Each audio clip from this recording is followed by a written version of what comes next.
I talk a lot on our channel about the effects of weather changes and climate on farmers, but something that I haven't spent a lot of time talking about are the effects on ranchers, livestock producers. Earlier this year, I did post a video of things to expect in 2019. It's been extremely cold even for North Carolina. We've just experienced a ton of rain. I actually thought about putting on a wetsuit to do a fun little video for you guys. We all have to deal with muck from time to time, but you don't have to deal with it with the original muck boot. I literally feel like every day we are out in rainy, cold weather, and it never seems to let up. And I explained that one of the things that consumers aren't going to really see or understand is that there's going to be a lot of culling of herds. Just from this cold winter, actually, you've had wetter feedlots. What happens is that cattle end up going to production sooner because of the wetter feedlots. They're unable to keep them. The carcass weight of the cattle drops. Now, if the carcass weight drops for those cattle, that means that your actual meat production and output has decreased. The decreased amount of beef produced, it basically decreases the supply heading to market, which increases the price per pound of beef. Because initially what you're going to see is you're going to see a countermeasure to those wetter feedlots. You're going to start seeing beef prices drop because more cows will come to market. You might see an increase of the number of cows, which offsets that decrease in production, but then the price per head of cattle and what the rancher is actually getting goes down. But as that culling reaches a point of stabilization, the prices will start to go up, and because there'll be less cows, the prices will go up much higher. Once you have a scenario like that that plays out for a long period of time, and I think this will play out for a very long period of time. I think 2019 is a year of severe weather. I think 2020 and 21 will be. So these types of events will continue to happen. What will eventually happen going into 2020 is that we see the cost of production of beef catch up with the consumer pricing as we get rid of a flood of overstocked beef. What will ultimately end up happening is the cost to produce red meat, the cost of and the amount of red meat being grown and the supply, that is going to end up overall increasing the price that consumers see on the market. But this year, I don't think consumers are really going to feel it that much. Recently, cattle prices have been going up. They've been going up quite a bit, even though there have been a lot of cows going to auction this fall. There's been a ton of cows going to auction this fall. A couple weeks ago, I did a video on the African swine fever. This is a contributor to increased cattle prices as well, because China is increasing their demand globally for cattle. In fact, they have recently approved a couple facilities for processing in South America to send back to China. Whether or not we steal the Chinese market for beef doesn't matter, because globally, cattle are getting cold. Everywhere except for South America, cattle are getting cold, which means that there is an overall reduction in the number of cows that are available. But the African swine fever has definitely had an impact on cattle prices. It's had an impact on supply because it's increasing the demand for beef. Despite all the crazies out there saying that ruminants are bad for the environment, beef demand in the US is up 3% this year, which is a solid, healthy market. The biggest problem that we've seen this year in beef prices, well, I'd say the biggest problem in beef prices is the fact that we have 5 main packers. But the biggest problem that we've had this year is we saw in 2018 a glut in milk production, and so those milk cows get turned into things like hamburgers, ground beef. So there were a lot of dairy cattle being culled in 2018. There have been a lot of dairy cattle culled in 2019, and that drags down the beef prices because there's a surge in supply hitting the markets when that happens. But there are other things that I think are going to be affecting the size of our herds going into next year and into 2021. The USDA shows a 1.2% decrease in 2021 and a 2% decrease in 2022. Not sure where they get their numbers from. They show a 0.3% increase in 2020. However, some analysts are expecting a 1% drop. And the reason why they're expecting a 1% drop is, number one, the numbers. The numbers of animals going to auction can tell you a lot of information about cows. Heifers, the number of culled heifers is up 8% this year, which means that there are less heifers being kept back into the herds and more heifers being sent to slaughter. That tells you that cattlemen are still either stabilizing or culling their herds. There's been a 3% increase in steer, but that's pretty normal. The other issue that we're going to be seeing this fall, and we started to see last spring, is the fertility rates in cattle. We saw a decrease in hay production last season, primarily driven by cold rains and a late spring. What happens in that situation is that those who produce hay, we make hay, can't get out there into their fields and hay it in time. Sorry, I thought I saw something out there. So what happens to that hay is it becomes very stocky and it loses a lot of quality. The longer it sits in the field, it loses a lot of quality. So a lot of the hay that was hayed in the 2019 season lacked a lot of quality, it lacked a lot of proteins, and then there was overall a hay shortage. There wasn't as much hay. Places up north struggled to get hay. Hay prices skyrocketed last spring. But between the winter last year, the hay shortage this year, we've had an overall decrease in forage quality throughout the season from bad weather. When you combine all of those things, you have thinner, underweight cattle that aren't as healthy, and then we've had a colder fall, which is just kind of compounding that effect when cows are sent out for breeding. And what happens is the cows become less fertile. It's kind of one of those things that I've always referred to as, the natural decrease in herd sizes or anything else, natural selection.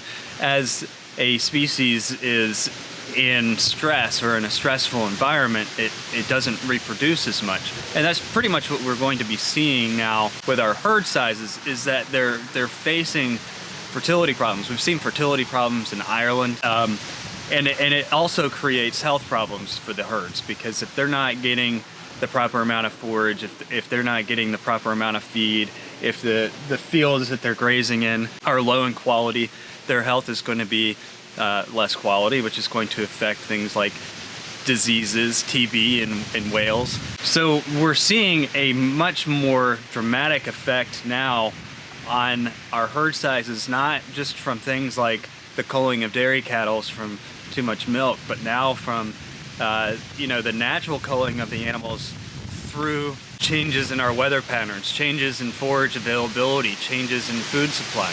The next thing that we need to consider are the grain and the corn.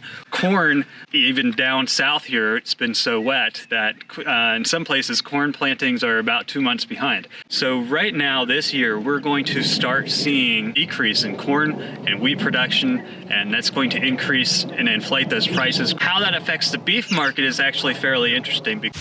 In Manitoba, Canada, they're actually going through what they call a hard cull. Now, a hard cull is something that Australia went through this year, where they culled a lot of the beef cattle because of the droughts.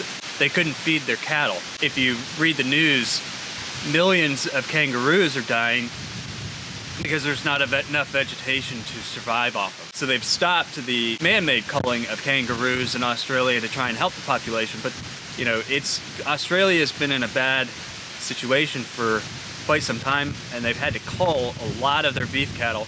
Probably going to see some of the dairy farmers culling some of their cattle and taking advantage of the fact that there's less beef cattle in Australia.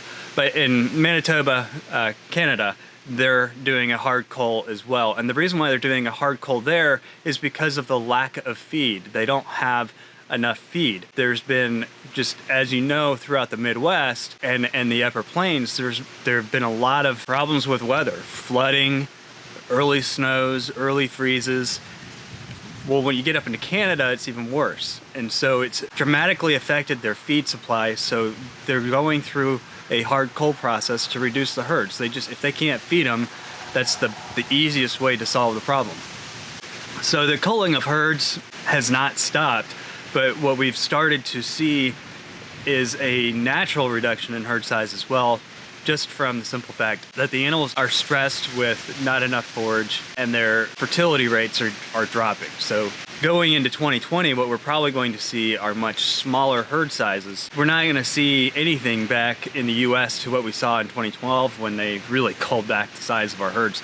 but we're going to start seeing a reduction. We're probably going to see the largest reduction in herd size in the January report that we have seen since 2013. The current reports don't show it, but as we all know, the USDA reports are never reflective of reality. You kind of have to wait for those end of the year reports to really be able to get any type of grasp on anything, and even then, they're usually incorrect. I think one analyst said that 8 out of 10 times the USDA reports are highly inflated.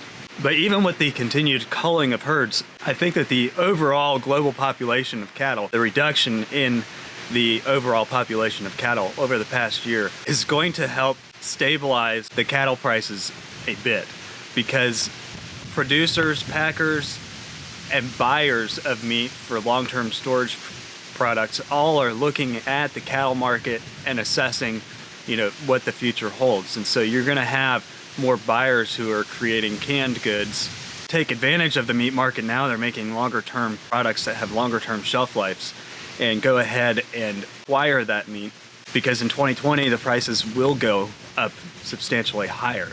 If we see another cycle like we did last spring, the cycle is just going to repeat itself. More herds are going to be culled back. Our herd sizes will get smaller and smaller. Our food supply of beef will get smaller and smaller. Now, if you're a cattle farmer and you have purchased stockpiles of hay, something that you should try and do and would help your herd health and ultimately improve fertility, improve birth weights in the spring, is you could send each batch of your hay to testing. And if you haven't purchased your hay and you're buying it now, I would buy your hay in different batches from different farmers. Get it from different places. And then take samples of your hay, send it out to be sampled, and then you're gonna get kind of a report back on each of your batches that tells you how the nutritional value of that hay. And so then you could take, the good hay and put it into your feeding program, take the less quality hay, and basically use it as a stretcher, so that your cows are getting a good, nutritious diet with plenty of filler in between. That'll allow you to help improve your herd health. The other thing that you can do is protein supplement your cows. Protein helps break down the lower quality hay. So what happens with the lower quality hay is it takes them longer to digest.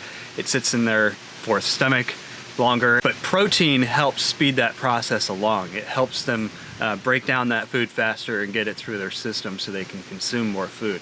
It'll help put on weight on the cow in the long run. If you're in a situation where you've been buying hay, definitely buy it from different suppliers, have it all tested, figure out a way to put it in a plan where you're using some of the good hay and stretching in between with the bad hay, and then supplement with protein. You'll be amazed at the results that you'll get, and it will help you get through the wintertime. Going forward, it doesn't look like the weather is going to get much better. Things just seem to be changing. Don't believe in a mathematical theory of CO2 that is based on a formula that calculates the Earth as being flat. When you add pi, which adds a diameter to the Earth, which amplifies the sun, which gives the sun actually more of an effect on our planet than the greenhouse gases. What is happening is we are in a solar minimum right now, and this solar minimum is part of a grand solar minimum, an extended period of time in the minimum range.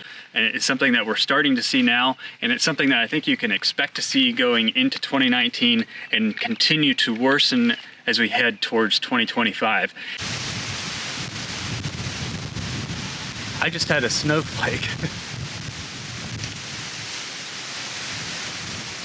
Did you guys see that? The snowflake just went right.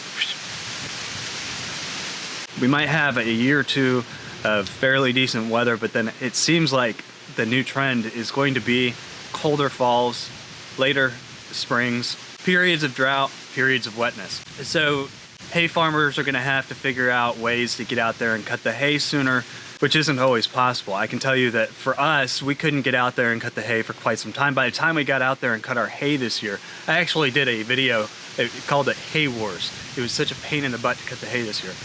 But by the time we got out there to cut the hay was so tall and so stocky. I was cutting with a sickle bar mower because I'm a little old school.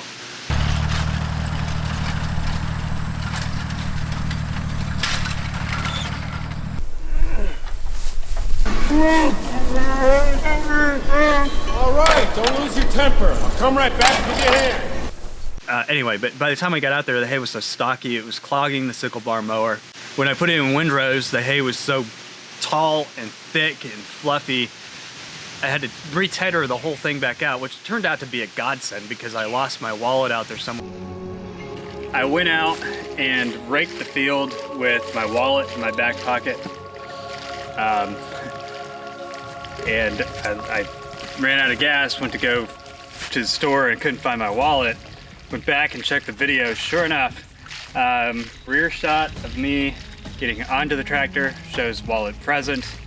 Coming back, rear shot, no wallet. And while I was retethering out the hay, I flipped it up.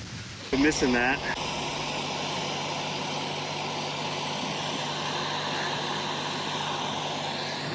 I just tethered this and flicked it.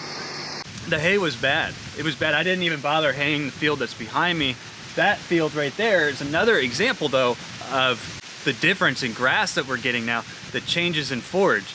I have pictures of that field this time a couple years ago, on a year where I let the field go. I didn't do anything with the field for a year like I did this year with that particular field. Grass was much taller. Most of the time our grass here in North Carolina doesn't stop growing. It slows in November. It kind of comes to a stop at the end of December. Going into January, February, it's at a halt, and then it starts growing like mad again as you get into April and May. And that's usually when we get our first cuts of hay. I haven't had to mow my lawn since the end of September. So the grass that you're seeing out there now, I actually was going to clear that field.